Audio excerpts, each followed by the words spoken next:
ওই লোকটা শুধু জানে মানুষকে অপমান করতে, তাকে নিচে টেনে নামাতে। আজকে ওদের জাকজমকে অন্ধ হয়ে তুই ওকে বিয়ে করতে চাইছিস তো? তারপর তারপর কি? সারা জীবন তুই হাত কামড়াবি। ওই জঘন্য নোংরা লোকটা তোকে সুখী রাখতে পারবে না।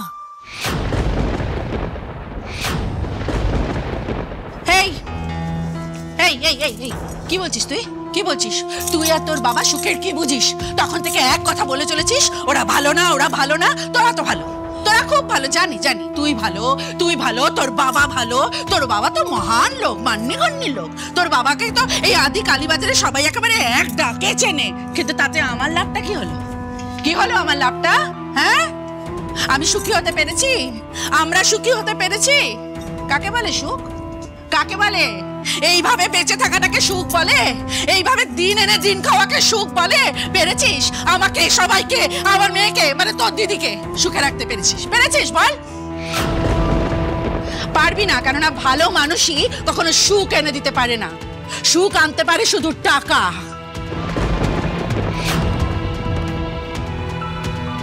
টাকা দিয়ে সুখ আনা যায় না, সুখ কেনা যায়। টাকা থাকলে না সমস্ত সুখ, পৃথিবীর সমস্ত সুখ পায়ের তলায় আসে, বুঝলি? তাই তোরা, তুই, তোর বাবা যতই আমাকে আর দুতিকে লোভী বলিস, অন্ধ বলিস, আমি দুতির বিয়ে সিংহরায় বাড়িতে দেবো। তার জন্য যা করতে হয় তাই আমি করব। তুমি বুঝতে পারছো না মা?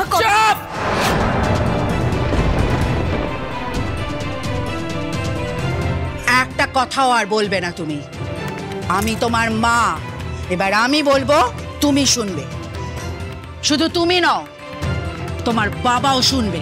এই যে, কান খুলে শুনে রাখো, তুমি বা খড়ি, তোমরা দুজন যদি দুতির ও বাড়িতে বিয়ের ব্যবস্থা না করতে চাও, করো না। আমার কিচ্ছু যায় আসে না। যা করার আমি করব। দরকার হলে আমি আমার বড়লোক দিদির কাছে যাব। চন্দ্রা? হ্যাঁ, যাব। ওর হাতে পায়ে ধরবো, ওকে আমি অনুরোধ করব যেন ওর বাড়ি থেকে আবার দুতির বিয়ের ব্যবস্থাও করে দেয়। ছি ছি চন্দ্রা, ছি! তুমি এতটা নিচে নামতে পারবে? হ্যাঁ, এতটা নিচে? যে দিদির মুখ দেখোনি এতগুলো বছর, মুখ ফেরে তাকাওনি, কোনো সম্পর্ক রাখুনি, আমাদের সম্পর্ক রাখতে দাওনি, আর শুধুমাত্র ওই সিংহরায় পরিবারকে খুশি করতে, তাদের জন্য তুমি ওই বড় লোকের ডাক দেখাতে তোমার দিদির পায়ে ধরবে? হ্যাঁ, ধরবো। আমাদের সকলের কপাল ফেরাতে, আমার মেয়ের ভাগ্য ফেরাতে যদি তাই করতে হয় তো তাই করব। না, তুমি আজ সেটা করতে পারবে না। আমি তোমার কোনো কাজে বাধা দেইনি চন্দ্রা। তুমি তোমার মেয়ে যখন যা ইচ্ছে করেছো, যেমন খুশি চলেছো, আমি কিচ্ছু বলিনি। কিন্তু আজ তোমাকে আমি বলে দিচ্ছি, তুমি এতটা নীচ কাজ করতে পারবে না। পারবো। তুমি আমাকে আটকাতে পারবে না। হ্যাঁ, পারবো, কারণ আমি এই বাড়ির বড় কর্তা। আমার এটা আদেশ। আমার মেয়ের বিয়ের জন্য তুমি কারুর কাছে হাত পাততে পারবে না, কোনো মিথ্যের আশ্রয় নেবে না চন্দ্রা। এটাই আমার শেষ কথা। আমিও এই ব্যাপারে বাবাকেই সমর্থন করি মা।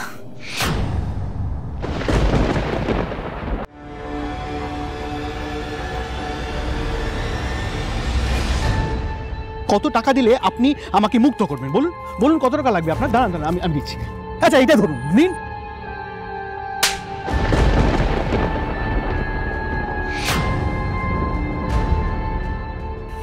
ভুল কাজ করলেন, খুব ভুল কাজ করলেন। আপনি জানেন না আপনি কার গায়ে হাত তুললেন। আজকের দিনটা আমার কাছে একটা হ্যাপি মেমোরি হয়ে থাকতে পারত, কিন্তু আপনার মতো একটা অসভ্য মেয়ের জন্য সেটা নষ্ট হয়ে গেল।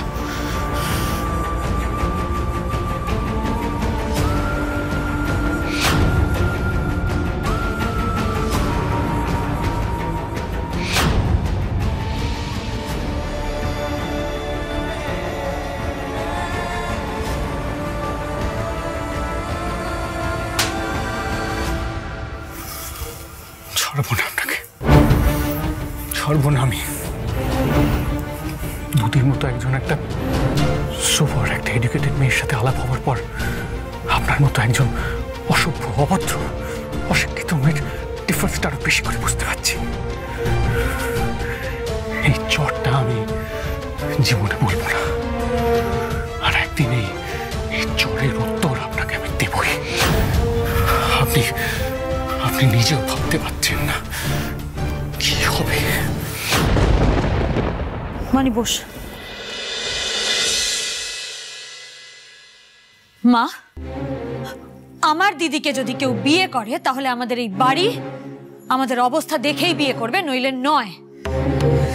আর ওই ঋদ্ধিমান সিংহ রায় যার অহংকারে মাটিতে পা পড়ে না, গরিবদেরকে যে মানুষ বলেই গণ্য করে না, তাকে একটা মিথ্যের আশ্রয় নিয়ে বিয়ে করার কি পরিণতি হতে পারে সেটা তুমি আন্দাজ করতে পারছো?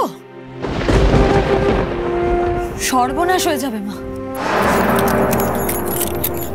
আমি হাত জোড় করছি মা, বড়লোক বাড়িতে বিয়ে দিতে গিয়ে তুমি দিদির এত বড় সর্বনাশ করো না, ওর জীবনটা নষ্ট করে দিও না মা।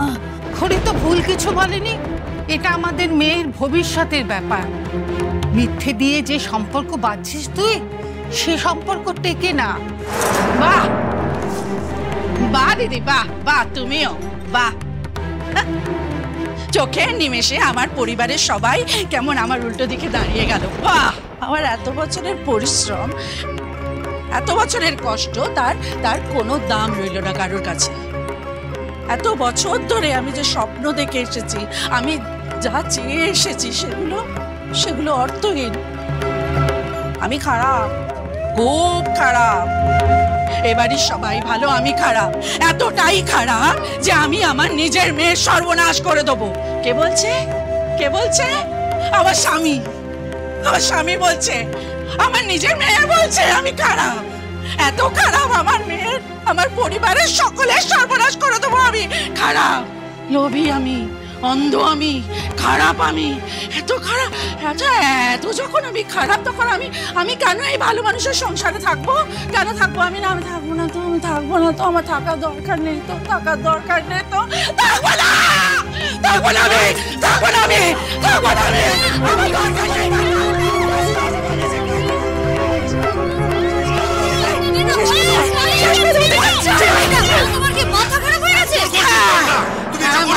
মাথা খারাপ হয়ে গেছে আমার, এত অপমান সহ্য করার থেকে মরে যাওয়া ভালো। সরে যাও, সরে যাও, আমি থাকবো না, থাকবো না, সরে যাও, সরে যাও, সরে যাও, আমি থাকবো না, থাকবো না আমি খারাপ, আমি লোভী, আমি খারাপ, আমি লোভী, আমি লোভী, সরে যাও, সরে যাও, আমি লোভী। বন্ধ করো।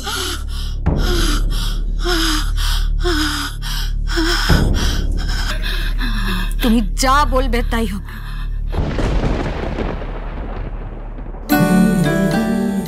তুমি যা চাইবে তাই হবে। মা, মা, বনি, মা চল। ঠিক আছে মা, মা, মা, মা, কথা বলো না, আমার চোখ খোলো না, দে আমায় দে।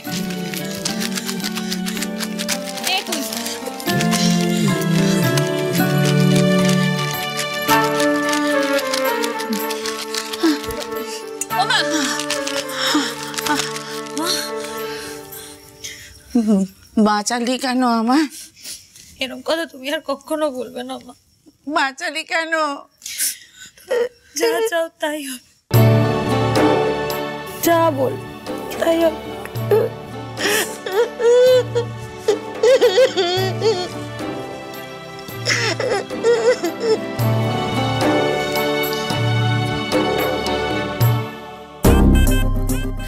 I love you so much, মা। তুমি বেস্ট। তোমার জন্য কাজের কাজটা তো কমপ্লিট হলো।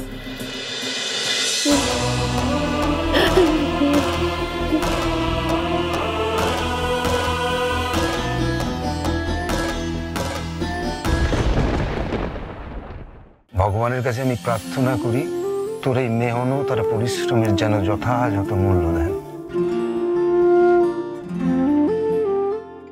মা, ওনাদের পরিবারের সবকিছু যদি ঠিকঠাক থাকে তাহলে আজই ঋদ্ধির আশীর্বাদটা সেরে আসবো। সব ঠিক থাকলে কেন বললো মা?